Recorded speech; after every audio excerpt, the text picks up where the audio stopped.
नमस्कार। मैं हूं संजीव श्रीवास्तव। आप देख रहे हैं 4 PM news network. Lok Sabha speaker Om Birla को लेकर मध्य प्रदेश के विधानसभा गलियारे में किसी दिलजले द्वारा की गई एक टिप्पणी खासी चर्चाओं में है, सुर्खियों में है। यद्यपि टिप्पणी ऑफ द रिकॉर्ड की गई, लेकिन है बड़ी मौजू और सटायर। ओम बिरला को लेकर दिलजले ने कहा कि अपना घर तो संभाल नहीं पा रहे हैं और दूसरों को ये बताने और समझाने आए हैं कि घर को कैसे संभालें, कैसे सजाएं, कैसे संवारें, कैसे आदर्श बनाएं।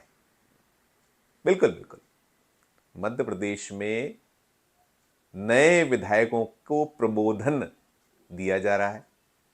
उन्हें सिखलाने, बतलाने, नियम कायदों से अवगत कराने के लिए मध्य प्रदेश विधानसभा द्वारा 2 दिवसीय प्रबोधन यानी प्रशिक्षण का कार्यक्रम आयोजित किया गया है। आज लोकसभा के स्पीकर ओम बिरला ने इस आयोजन का शुभारंभ किया और 2 दिनों तक चलने वाले चिंतन मंथन में देश भर से जो संसदीय जानकार हैं, संसदीय ज्ञान रखने वाले हैं, वे नए विधायकों को, मध्य प्रदेश के विधायकों को ये प्रशिक्षण देंगे कि कैसे उच्च मानदंडों को स्थापित किया जाए, कैसे सदन में अपनी बात रखी जाए, कैसे सदन को मर्यादित तरीके से चलने चलाने में सहायता की जाए, कैसे आदर्श विधायक सदस्य निकलें।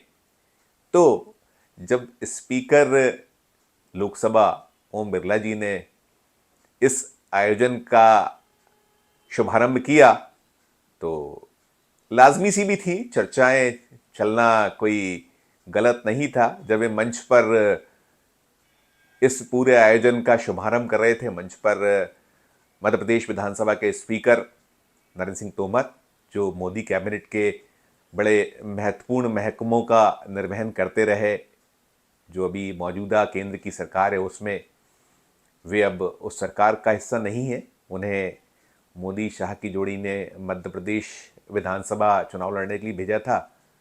नरेंद्र सिंह तोमर जीते और जीतने के बाद बीजेपी की मध्य प्रदेश सरकार बनी, तो नरेंद्र सिंह तोमर को मध्य प्रदेश विधानसभा का स्पीकर बना दिया गया है।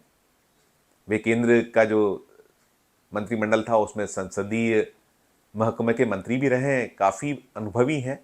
मध्य प्रदेश की सरकार में पहले वे मंत्री रह चुके हैं, अनेक पदों पर रहे हैं, तो उनका अपना जो अनुभव है, जो उनकी वरिष्ठता है, उस मान से मध्य प्रदेश विधानसभा स्पीकर पद उन्हें दिया गया है। तो जब ये आयोजन आज यहाँ हुआ, उस मंच पर नरेंद्र सिंह तोमर के अलावा एक बड़े नेता बीजेपी के, जिन्होंने पार्टी के महत्वपूर्ण पदों का निर्वहन किया, वे कई राज्यों के प्रभारी रहे, कैलाश विजयवर्गीय, जो मध्य प्रदेश के बड़े नेताओं में शुमार हैं। अब मोहन यादव सरकार में वे मंत्री हैं, उनके पास तमाम विभागों के साथ साथ संसदीय कार्य विभाग का दायित्व भी है। तो ऐसे सजे हुए मंच पर, ऐसे सुसज्जित मंच से जब स्पीकर लोकसभा ने शुभारंभ किया तो सुखबुखाहट हुई। सुखबुखाहट के साथ साथ कटाक्ष भी जो करते हैं करने वाले उन्होंने किए, और था भले ही ऑफ द रिकॉर्ड, लेकिन जैसे मैंने कहा कि बड़ा मौजू, बड़ा सटायर सा कटाक्ष था। लोकसभा में क्या कुछ हो रहा है किसी से छुपा हुआ नहीं है। अभी हाल का जो सत्र समाप्त हुआ, उस सत्र में तो क्या कुछ नहीं हुआ। बड़े बड़े कानून बन गए, और कानून तब पारित हुए जब पूरे का पूरा प्रतिपक्ष सदन से बाहर कर दिया गया था। सांसद जो, जिनका अधिकार है प्रतिपक्ष का, वे सब बाहर थे और धड़ाधड़ कानून पास हो गए।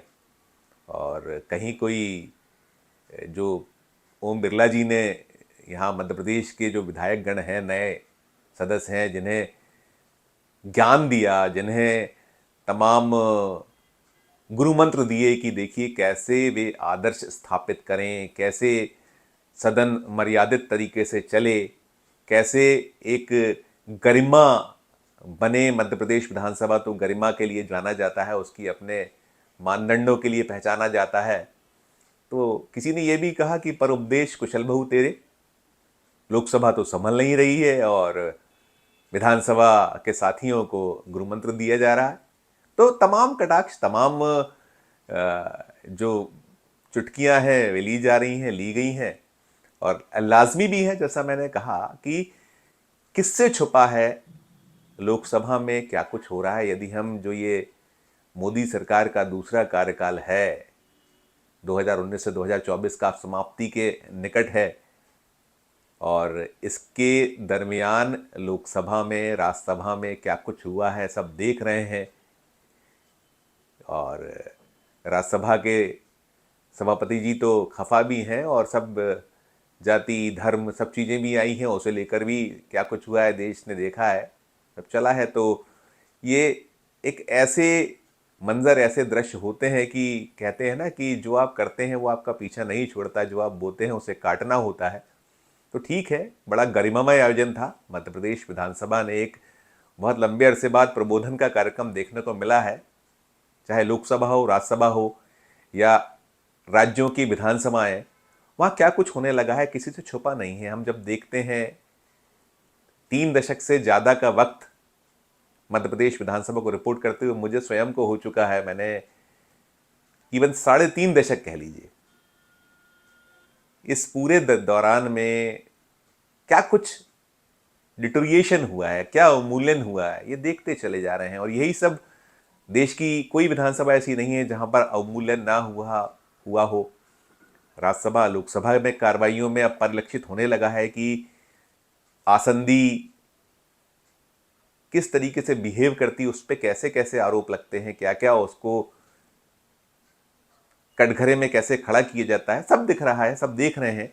तो कुल मिलाकर जो अभी दृश्य है देश में, चाहे वो लोकसभा हो, राज्यसभा हो, राज्य की विधानसभाएं हो, इन सब के बीच प्रबोधन जैसे कार्यक्रम तो बेशक बेशक एक बेहतर पहल, बेहतर एक ऐसा रास्ता है जिससे कि जो अवमूल्यन हो रहा है कम से कम उसमें सुधार की गुंजाइश बन सकती है। लेकिन गुंजाइश तभी होगी जब हम केवल उसे अपनी कथनों तक सीमित नहीं करेंगे, जब हम करनी में उसे उतारेंगे। कथनी और करनी के अंतर की बार बार बात होती है। अब मध्य प्रदेश विधानसभा तो एक ऐसी विधानसभा रही है जो अनेक अपने कार्यों के लिए उत्कृष्ट विधानसभाओं में शुमार रहा करती थी। सदन लंबे लंबे वक्त तक चलता था, चर्चाएं होती थीं, सारगर्भित चर्चाएं होती थीं, बहुत कुछ निकल कर आता था। और सत्ता पक्ष और प्रतिपक्ष से ऊपर संसदीय मर्यादाएं, जिन्हें तवज्जो दी जाती थी, जिनका मान रखा जाता था, अब ये सब बदल रहा है, वक्त बदल चुका है। अब तो ये आलम है मध्य प्रदेश विधानसभा का। अगर इसकी हम पिछले 2 दशक 2003 से लेकर 2023 के इतिहास को उठाएं, 2003 से 2023 के बीच 20 सालों में 18.5 बरस राज बीजेपी का रहा और करीब 15 महीने सत्ता में कांग्रेस रही। और 2 दशकों में सदन की जो गरिमा, सदन का जो इतिहास, कहीं ना कहीं उसको डेंट तो लगा है, उसे धक्का तो पहुंचा है। अब बहुत छोटे छोटे सत्र होते हैं, अगर सत्र भी छोटे होते हैं तो पूरे वक्त नहीं चलते हैं। कोई ऐसे उपक्रम हो जाया करते हैं जिससे पूरा का पूरा समय जाया होता है। उसके लिए सभी जिम्मेदार हैं, वो सत्ता पक्ष भी जिम्मेदार है, प्रतिपक्ष भी जिम्मेदार है। और इसको हम ऐसे भी देख या कह सकते हैं कि ये सब कुछ एक ऊपर से नीचे आता है, नीचे से ऊपर बहुत कम जाता है। जब लोकसभा, राज्यसभा जैसे जो देश के सर्वोच्च सदन हैं, जहाँ से देश चलता है, वहाँ जब अवमूल्यन होगा तो राज्य विधानसभाएं कैसे छूटी रह जाएंगी, अछूती रह जाएंगी। तो कुल मिलाकर जो ये प्रबोधन का कार्यक्रम हुआ है, प्रबोधन का कार्यक्रम जैसे मैंने कहा एक अच्छी पहल है, अच्छा एक वापसी है। ये पहले हुआ करता था, हमने देखा है, हमने मध्य प्रदेश विधानसभा में खूब कवर किए हैं ऐसे आयोजनों को, और उसमें सभी को सिखाया जाता था, न केवल विधायक बल्कि चाहे वो पूरा का पूरा सरकारी तंत्र हो, सचिवालय से जुड़े अफसरान हो, अमला हो, पत्रकारगण हो, वे भी प्रबोधन को तवज्जो देते थे, उसके महत्व को समझते थे, सीखते थे, बूझते थे। शायद इसीलिए एक पूरा का पूरा चलने वाली जो प्रक्रिया है इसके मानदंड स्थापित होते थे, मापदंड स्थापित होते थे। लेकिन अब जो बदल रहा है, वक्त बदला है, वक्त बदलने में जो कुछ हो रहा है वो फिर इसी तरीके के सवाल उठाता है कि पर उपदेश कुशल बहु तेरे, अपना घर संभाल नहीं पाते और निचले सदनों को आप सिखाने चले आते हैं, बताने चले आते हैं कि कैसे उच्च मानदंडों को स्थापित किया जाए।